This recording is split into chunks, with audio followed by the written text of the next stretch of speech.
रंग उतर रहा है सौरभ जी आप लोगों का, और झूठ की टोपी पहनाने का काम करते हैं अरविंद केजरीवाल। देखिए, महाराष्ट्र का उदाहरण आज सारी दुनिया के सामने है। चुनाव से पहले पैसे महिलाओं को दिए और अब अखबार में खबर आ रही है कि बैंक अकाउंट से वापस लेने का काम भारतीय जनता पार्टी की महाराष्ट्र सरकार करने वाली है। दूसरी बात, अरविंद केजरीवाल वो हैं जिन्होंने 200 यूनिट बिजली फ्री कही और दी, 400 यूनिट आधी कही और दी, महिलाओं को फ्री बस सफर कहा और दिया, 20,000 लीटर पानी कहा फ्री दिया, बुजुर्गों को तीर्थ यात्रा हमने कहा कहेंगे देंगे दी, और इन्होंने कहा था कि 15 लाख रुपए हर आदमी को मिलेंगे, मिले नहीं मिले। इन्होंने बोला था डॉलर के मुकाबले रुपए ऊपर जाएगा, गया नहीं गया। इन्होंने कहा था कि 2 करोड़ युवाओं को नौकरी हर साल मिलेगी, कहीं नहीं दी। इन्होंने कहा था कि पेट्रोल डीजल जो है 30 रुपए लीटर मिलेगा, हुआ नहीं हुआ। इन्होंने कहा था कि मिडिल क्लास का इनकम टैक्स माफ कर दिया जाएगा, किया नहीं किया। इन्होंने तो कुछ भी नहीं किया, इन्होंने तो कोई एक काम नहीं किया जो इन्होंने बात कही थी। और रही बात काम की, ईमानदारी की, इनके 1 दर्जन मुख्यमंत्री दिल्ली के अंदर रोज सभा करके कह रहे हैं कि हमारे यहां डबल इंजन की सरकार है, दिल्ली में डबल इंजन की सरकार चलाएंगे। मैं सुधांशु जी से जानना चाहता हूं, और बहुत सीरियस मामला है। 2013 में महाकुंभ के अंदर रेलवे स्टेशन पे स्टैम्पेड से 13 लोगों की जान गई थी। 2 हफ्ते तक टीवी पे वहां की राज्य सरकार से सब लोग और भारतीय जनता पार्टी के लोग जवाब मांग रहे थे कि भाई ये 13 लोगों की मृत्यु कैसे हो गई। कल जहां पे आपकी डबल इंजन की सरकार है, वहां पे कहा जा रहा है आधिकारिक तौर पे 30 लोग मरे हैं, मेरी जानकारी है कम से कम 100 लोग मरे हैं, और कल पूरे दिन ये तक लोगों को नहीं बताया गया कि कितने लोगों की मृत्यु हुई है। दूसरी बात, आपने सब जगह ढोल बजा बजा के गरीब लोगों को कुंभ में बुलाया कि आप आइए, आपके लिए हमने सारे इंतजाम कर रखे हैं। आपको मालूम था वहां पे करोड़ों लोग आएंगे, आपको यह भी मालूम था कि मौनी अमावस्या के दिन सब लोग चाहेंगे कि वहां पे महाकुंभ के अंदर जो है डुबकी लगाई जाए, आपके प्रशासन को मालूम था। उसके बावजूद बड़े बड़े उद्योगपति, करोड़पति, आप लोगों ने फैशन बना दिया है, चाहे राम मंदिर हो चाहे महाकुंभ हो, करोड़पति उद्योगपतियों को आप वीआईपी बना के लाते हैं, आपकी सरकारें उनकी चाटुकारिता करती हैं।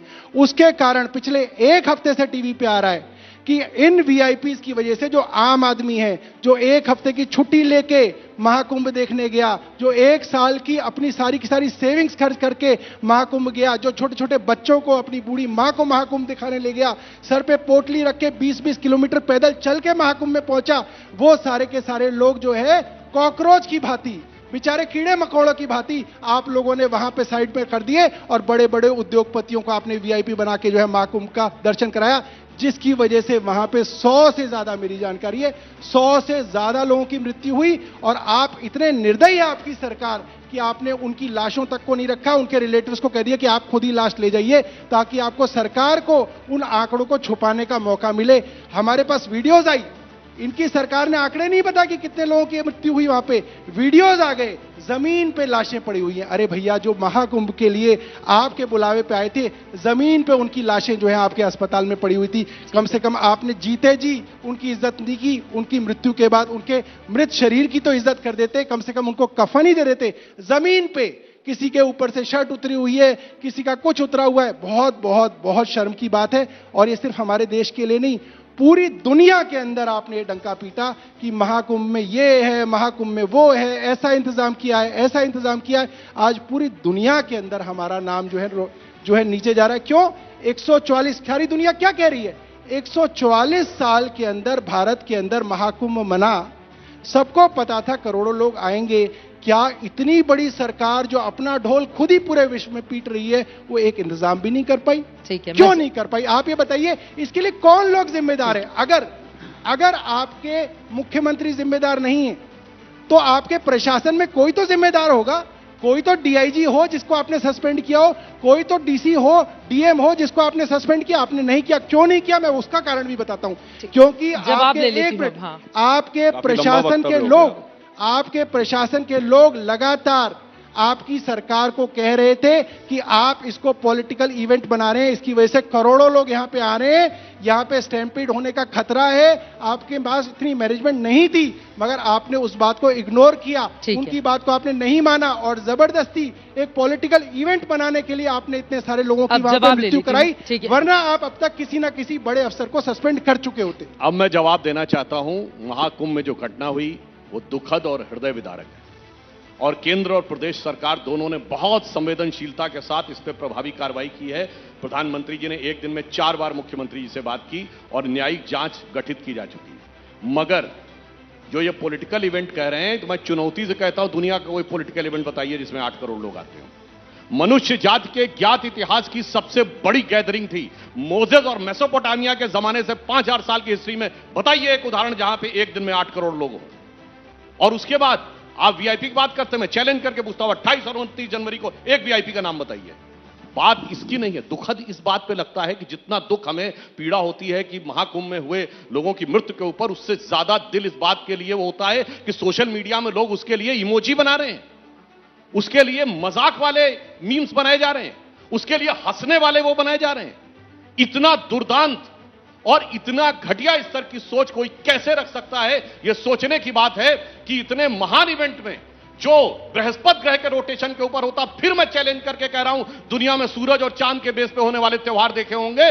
12 साल के बृहस्पति पे रोटेशन पे होने वाला एक त्योहार बताइए और उसके ऊपर उसको पॉलिटिकल इवेंट कहने का प्रयास करते हैं। यह दर्शाता है कि भारत की श्रद्धा के केंद्र को भी ये लोग पॉलिटिकल इवेंट ही कहते हैं, क्योंकि ये उस गठबंधन के हिस्से हैं जिसने कॉन्फ्रेंस की थी इरेडिकेशन ऑफ सनातन धर्म। कॉन्फ्रेंस की थी, बयान नहीं दिया था, यानी हिंदू धर्म का समूल नाश।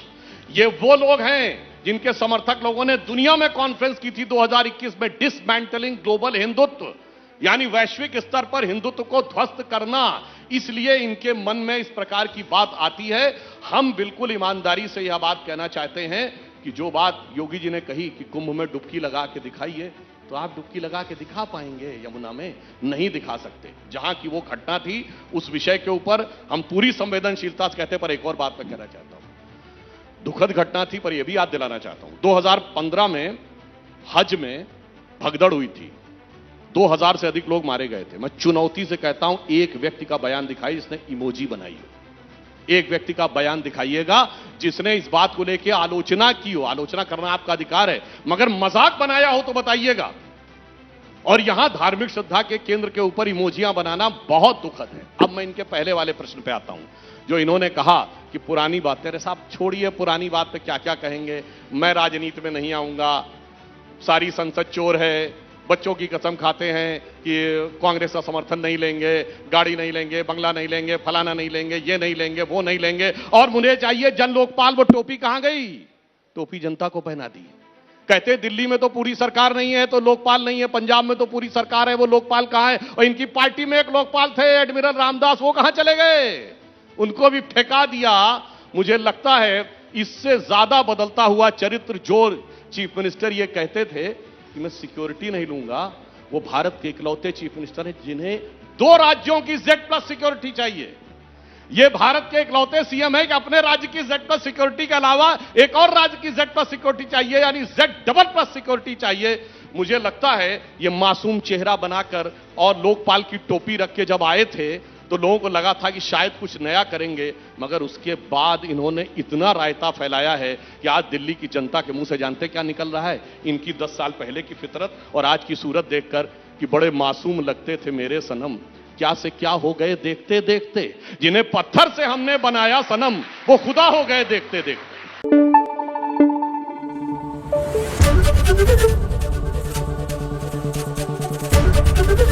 एबीपी न्यूज आपको रखे आगे।